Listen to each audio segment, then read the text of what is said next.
ఆ శ్యామ్ సుందర్ రెడ్డి గారు, శ్యామ్ ప్రసాద్ రెడ్డి గారు నిన్న మొన్న బయటకు వచ్చి సన్నాయి నొక్కులు నొక్కుతుండు. ఎందుకంటే చెర్లపల్లి జైలుకు పంపలే కదా.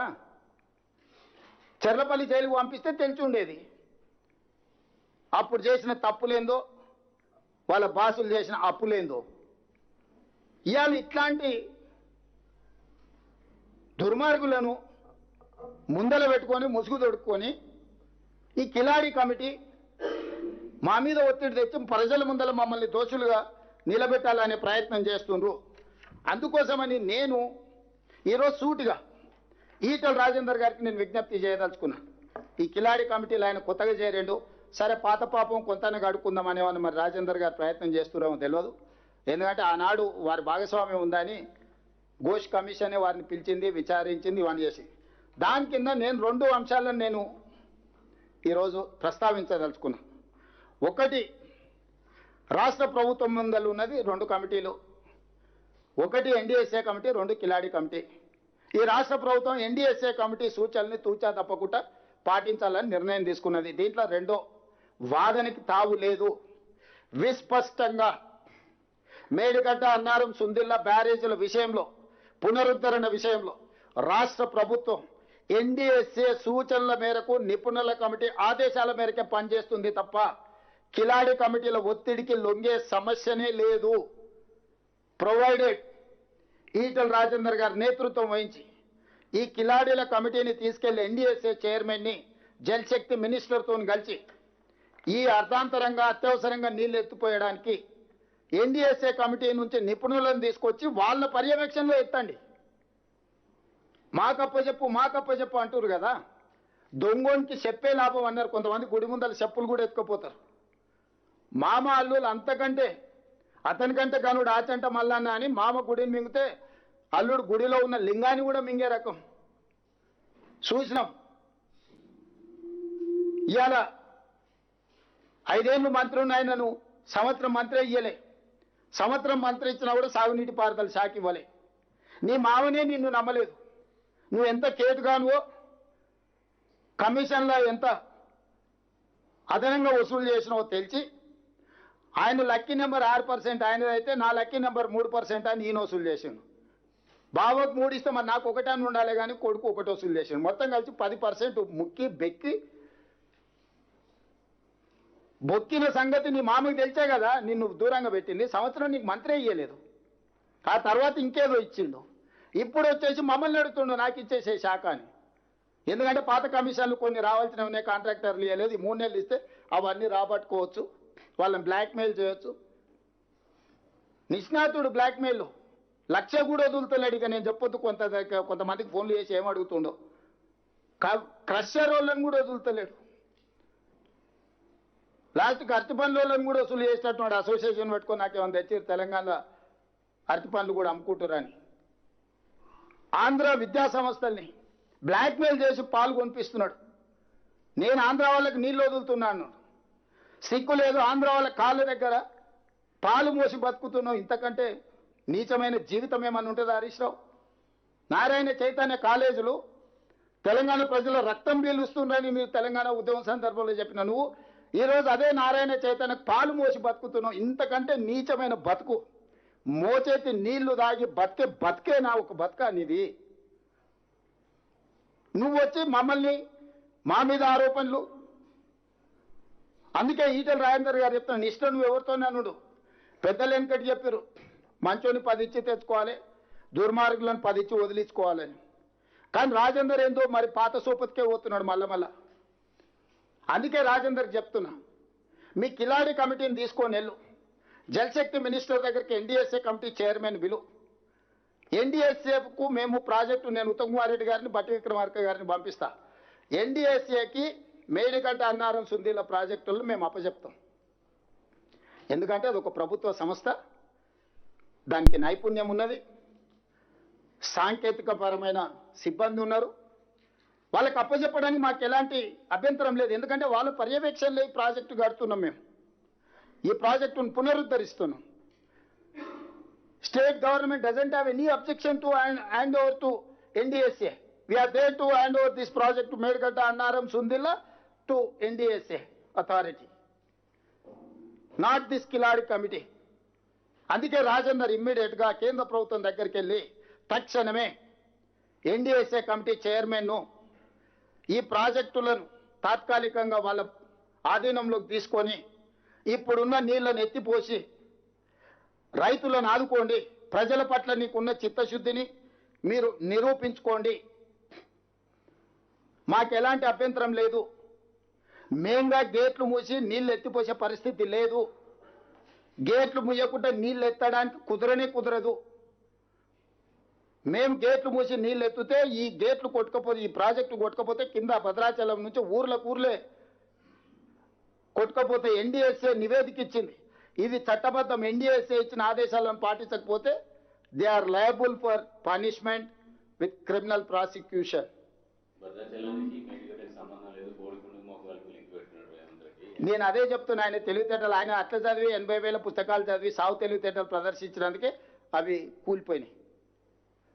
ఈరోజు కాళేశ్వరం కూలేశ్వరం ఎందుకైంది, 1,00,000 కోట్లు ఎందుకు గోదావరిలో కొట్టుకపోయినాయి, ఇవాళ మేడిగడ్డ మొత్తం కొట్టుకపోయింది అనుకో, ఎన్డీఎస్ఏ స్పష్టంగా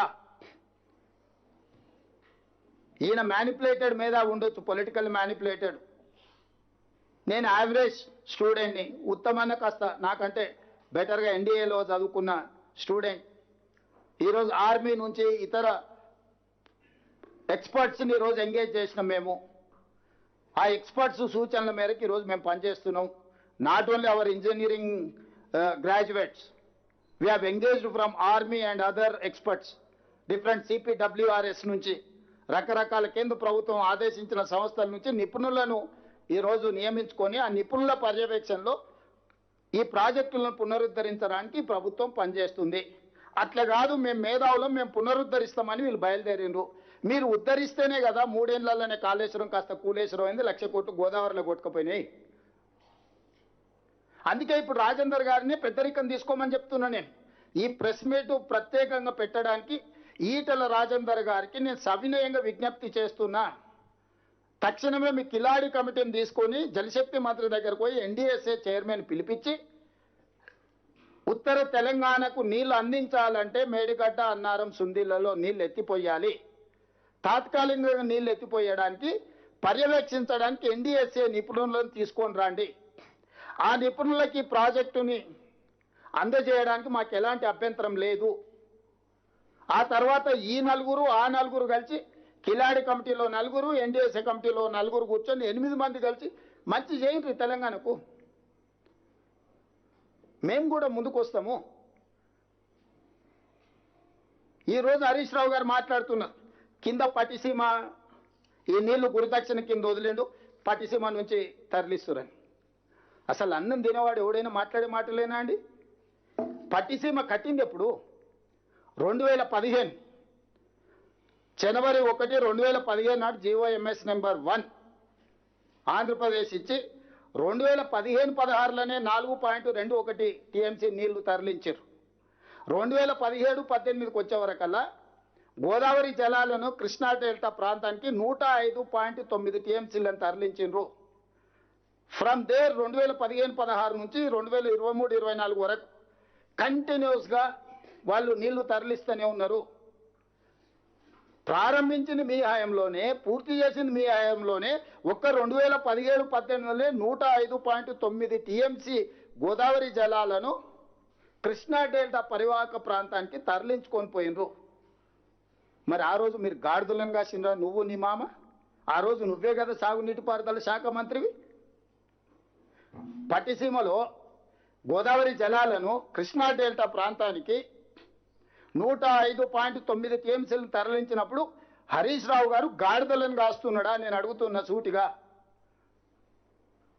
మొత్తం మీ హయాంలో జరిగిన దుర్మార్గమే కదా. ఈరోజు నేను వచ్చినాక కట్టింది కాదు, నేను వచ్చినాక తరలిస్తున్నది కాదు. సో చేసిన దుర్మార్గం అంతా మీరు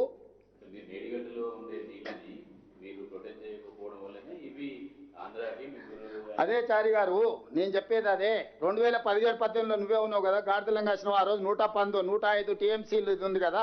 పోనీ నువ్వు కట్టిన తర్వాత 2019లో నువ్వు ప్రారంభించినప్పుడు 2021లో కూడా 30 టీఎంసీలు తరలించింది కదా.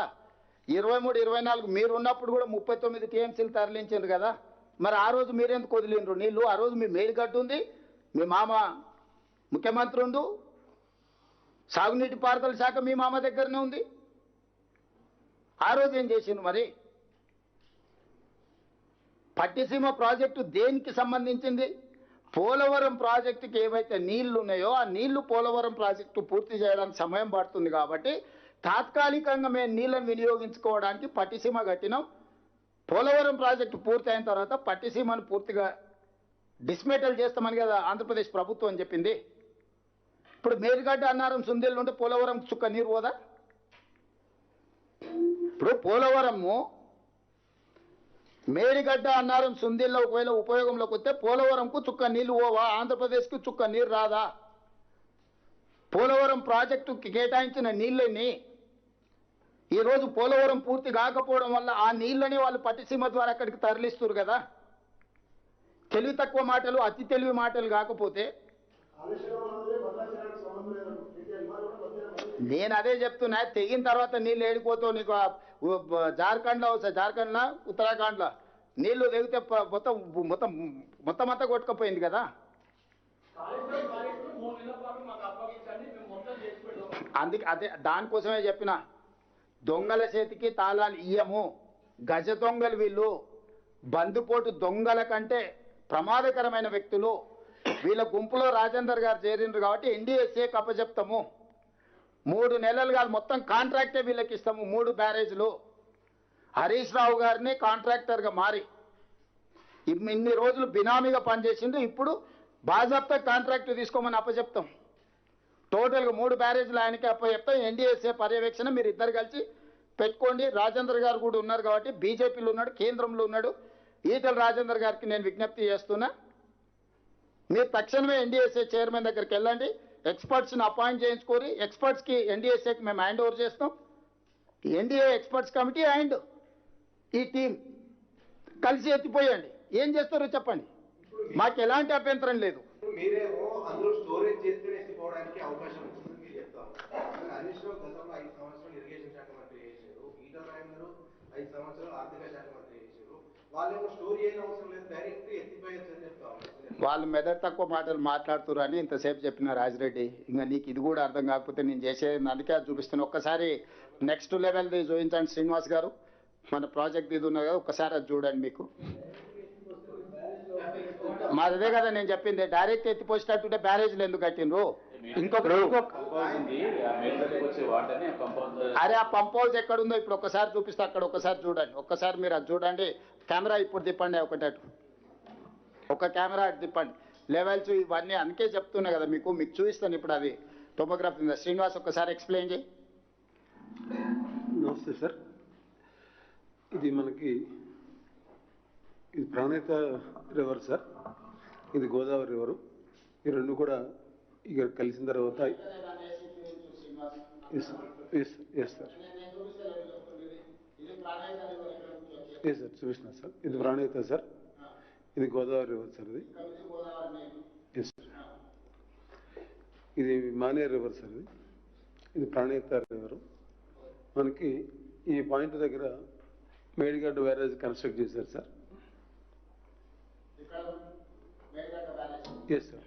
ఇదే ఎస్ సార్. దానికి బెడ్ లెవెల్ వచ్చి 89 మీటర్స్ సార్, ఎఫ్ఆర్ఎల్ వచ్చి 100 మీటర్స్ సార్, కెపాసిటీ వచ్చి 16.17 టీఎంసీ సార్. ఇది అన్నారం బ్యారేజ్ సార్. ఇది అన్నారం బ్యారేజ్. Yes sir. ఇది అన్నారం బ్యారేజ్ లెవెల్ వచ్చి 106 మీటర్స్ సార్, ఎఫ్ఆర్ఎల్ వచ్చి 119 మీటర్స్ సార్, కెపాసిటీ వచ్చి 10.87 టీఎంసీ సార్. ఇది సుందేళ్ళ బ్యారేజ్ సార్. ఎక్కడ ఉంది? ఇది Sundilla barrage. Yes sir. Sundilla barrage bed level వచ్చి 118 మీటర్స్ సార్, ఎఫ్ఆర్ఎల్ వచ్చి 130 మీటర్స్ సార్, ప్లస్ కెపాసిటీ వచ్చి 8.83 టీఎంసీ సార్. మనకి ఎల్లంపల్లి వచ్చి ఎఫ్ఆర్ఎల్ వచ్చి 148 మీటర్స్ ఉంది సార్. శ్రీపాద ఎల్లంపల్లి. ఇది కెపాసిటీ వచ్చి 20.175 టీఎంసీ సార్. ఒక్క నిమిషం శ్రీనివాస్ ఇక్కడనే. ఇది మేడిగడ్డ బ్యారేజ్. ఇక్కడ నుంచి ఎత్తుతే ఇక్కడ అన్నారం దగ్గర పోయాలి, అన్నారం దగ్గర ఎత్తుతే సుందిళ్ళలో పోయాలి, సుందిళ్ళలో ఎత్తిపోస్తే శ్రీపాదెల్లంపల్లి ఇది ఈ 3 లిఫ్టులు పంపులు ఇప్పుడు